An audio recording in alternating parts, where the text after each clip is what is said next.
بابا جی نے پوچھا، پتر کیوں پریشان لگ رہے ہو؟ میں نے کہا، بابا جی مقدر ہی خراب ہے، جو کام کرتا ہوں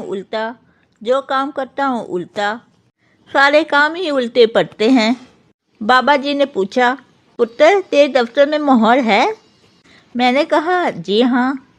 پوچھا، یہ بھی جانتے ہو مہر پر الٹے الفاظ لکھے جاتے ہیں؟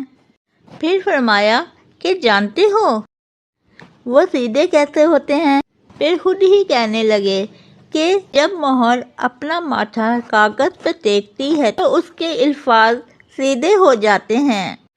تم بھی اپنا ماتھا جائے نماز پر ٹیکو، سب الٹے کام سیدھے ہو جائیں گے۔ جب ہم خدا کے سامنے توبہ کرتے ہیں تو نہ صرف ہماری توبہ قبول ہوتی ہے بلکہ ہم بھی قبول ہو جاتے ہیں اور زندگی آسان ہو جاتی ہے۔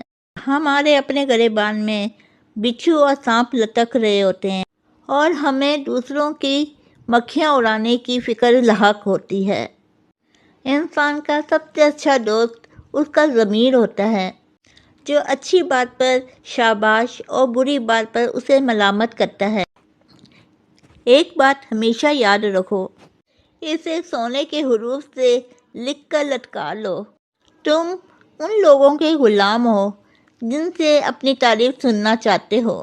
ضرورت سے زیادہ اچھے بنو گے تو ضرورت سے زیادہ استعمال کیے جاؤ گے۔